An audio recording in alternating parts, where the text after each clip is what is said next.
back, beautiful people, to another episode of the Sonder Cast, where we explore the little details that make life interesting and where every day is a chance to learn and imagine.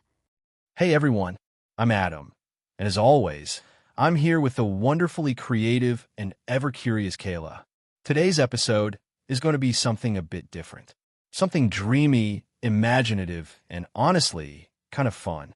That's right. We're diving into the idea of a perfect day. Not just any day, but your version of a perfect day, whether it's in the future, in your dreams, or something totally made up.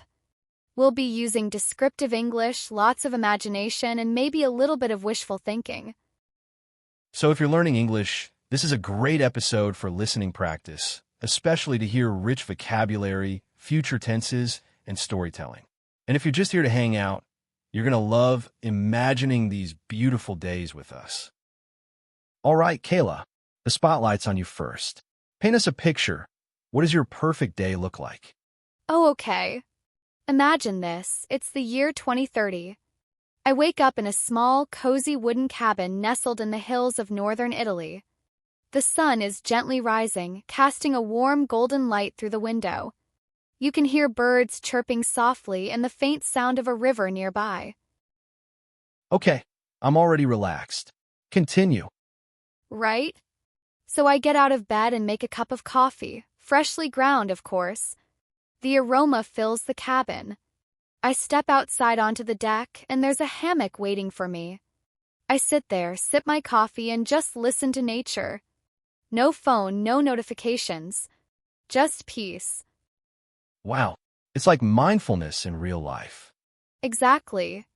Then, for breakfast, I eat fresh croissants and fruit, maybe some peaches and strawberries. Around mid-morning, I take a bicycle and ride into a small village nearby. The streets are cobblestone, there's a local market, and I chat with the vendors in broken Italian. They smile anyway. That's so cinematic. And the future part? What makes it futuristic? Great question. So in the future, I imagine we have these wearable translators. You just pop one in your ear and it translates in real time. I speak in English and the vendor hears Italian. Game changer. Totally. After that, I go back to my cabin, write for a few hours. Maybe I'm working on my novel or a screenplay. Then I take a nap under the olive trees. Can I be in this dream too? Course. Everyone's welcome on my perfect day. In the evening, I host a little dinner party under the stars. There are fairy lights, good music, homemade pasta, laughter. And finally, I go to sleep with a full heart and a clear mind. That was amazing, Kayla. And the English learners listening, did you catch all those descriptive phrases? Golden light through the window, faint sound of a river, fairy lights, and laughter. Those images paint such a vivid picture. Okay, Adam. Your turn. I'm ready to be transported. All right, let me take you a little farther into the future. Picture this. It's the year 2045. I wake up on Mars. Whoa, okay, now we're going sci-fi. Absolutely. I live in one of the first Martian domes, a huge glass habitat with a view of the Red Desert and Olympus Mons, the tallest volcano in the solar system.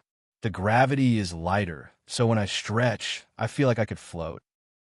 That sounds both relaxing and exciting.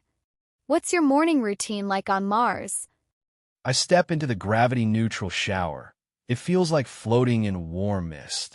Then I grab a breakfast smoothie made from hydroponic strawberries we grew right here on the colony. Yum. Hydroponic fruit from Mars. Delicious and spacey. Exactly. Then I go to the observation lab. I'm part of a team studying Martian weather patterns. In the afternoon, I take a rover out for a solo drive. Imagine the stillness of space, the silence of a world untouched by humans. It's like being on a different frequency. You're getting poetic, Adam. That's what happens when you describe your dream day. Later, I video call Earth. Instant connection thanks to quantum communication tech.